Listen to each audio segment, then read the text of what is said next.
শিক্ষক ছাত্র প্রেমের দম্পতি এখন থাপ্পড় বিতর্কে।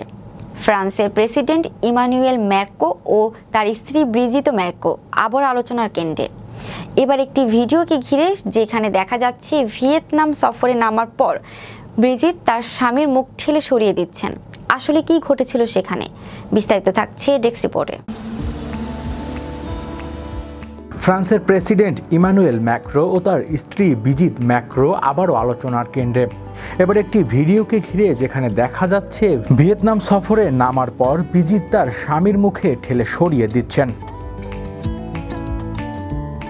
সেই ভিডিও সামাজিক মাধ্যমে ব্যাপকভাবে ছড়িয়ে পড়েছে। অনেকেই এটিকে থাপ্পড় হিসেবে ব্যাখ্যা করেছেন। তবে এটি প্রথম নয়। এই দম্পতি সম্পর্কে আগেও বহুবার সংবাদ শিরোনাম হয়েছে। তাদের প্রথম পরিচয় 1993 সালে ফ্রান্সের এমিয়েন্স শহরের ক্যাথলিন স্কুল লা প্রভিদে। সেখানে 39 বছর বয়সী ব্রিজিত ছিলেন একজন উচ্চ মাধ্যমিক শিক্ষিকা এবং ইমানুয়েল ছিলেন 15 বছর বয়সী শিক্ষার্থী। তৎকালীন ব্যাংকার আন্দ্রে লুই আজিয়রকে বিয়ে করে ব্রিজিতের 3 সন্তান ছিল এবং তার বড় মেয়ে ইমানুয়েলের সহপাঠী ছিল। ব্রিজিত ম্যাক্রো আনফেডারেল ওম্যান নামক জীবনী গ্রন্থে লেখিকা মায়েল ব্রুন জানান, 1994 সালে গ্রীষ্মে পারিবারিক সদস্যরা ব্রিজিত ও ইমানুয়েলকে একসঙ্গে সুইমিং পুলের পাশে রোদ পোয়াতে দেখে। তাদের সম্পর্কে বিষয়টি জানতে পারেন। পরবর্তীতে ব্রিজিত ও অজিয়ের বিবাহ বিচ্ছেদ ঘটে। ইমানুয়েলের প্রাক্তন ক্রীড়া শিক্ষক ড্যানিয়েল লেলাউ জানান, 15 বছর বয়সে ম্যাক্রোর মধ্যে 25 বছর বয়সী ব্যক্তির পরিপক্কতা ছিল। সে সহপাঠীদের চেয়ে শিক্ষকের সঙ্গেই কথা বলতে বেশি স্বাচ্ছন্দ্য বোধ করতেন। তাদের সম্পর্কে অবশ্য সবার ভালো লাগেনি। কেউ কেউ ব্রিজিতের পরিবারের ঠিকানায় বেনামি চিঠি পাঠিয়েছিলেন, আবার কেউ কেউ তার বাড়ির দরজায় থুতু ছিটিয়েছিলেন বলে জানিয়েছেন লেখিকা ব্রুইন।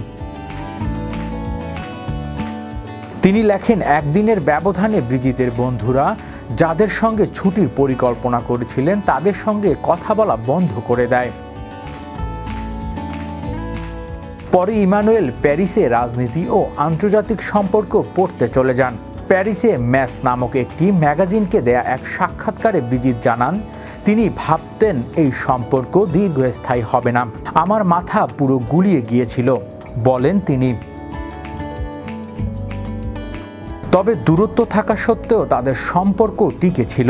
তারা যোগাযোগ রাখতেন এবং একে অপরের সঙ্গে দেখা করতেন। 2007 সালে যখন ব্রিজিতের ডিভোর্স চূড়ান্ত হয়, তারা ফ্রান্সের লেতুকেতে বিবাহ বন্ধনে আবদ্ধ হন। ঠিক সেখানেই ব্রিজিত 1974 সালে প্রথম বিয়ে করেছিলেন। ব্রিজিত এলে ফ্রান্স ম্যাগাজিনকে বলেন, জীবনের কিছু সময় আপনাকে গুরুত্বপূর্ণ সিদ্ধান্ত নিতে হয়। অবশ্যই আমরা একসাথে প্রাতরাশ করি। আমি আমার বলিরেখা নিয়ে আর সে তার যৌবন নিয়ে, কিন্তু বিষয়টা এমনই। 2014 সালে ইমানুয়েল ফ্রান্সের অর্থমন্ত্রী হন। ব্রিজিত চাকরি ছেড়ে তাকে পুরোপুরি সমর্থন দিতে শুরু করেন। তবে প্রেসিডেন্ট নির্বাচনের সময় তাদের সম্পর্কেও টানাপোড়া দেখা দেয়।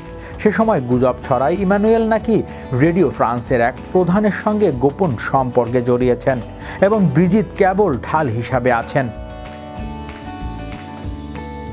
এই গুজব নিয়ে ম্যাক্রো পরবর্তীতে বলেন, আমিও আমার স্ত্রী শুধু একটু মজা করেছিলাম, কিন্তু পুরো ঘটনাটিকে বিশ্বব্যাপী এক বিপর্যয় বানানো হয়েছে। সবাইকে একটু শান্ত হওয়ার দরকার। লেখিকা মায়েল ব্রুন তার বইয়ে উল্লেখ করেন, এই গুজব ব্রিজিতকে গভীরভাবে আঘাত করে এবং তিনি মানসিকভাবে ভীষণ কষ্টে ছিলেন। বর্তমানে এই দম্পতি ব্যক্তিগত মুহূর্তে একটি ভিডিও আবারও তাদের নিয়ে আলোচনার ঝড় তুলেছে। তবে প্রেসিডেন্ট ম্যাক্রো তাতে পাত্তা না দিয়ে সবাইকে ঠান্ডা মাথায় পরিস্থিতি বিবেচনার আহ্বান জানিয়েছেন। হৃদয় আশিস, আন্তর্জাতিক ডেস্ক, বিশ্ব বাংলা 24 নিউজ।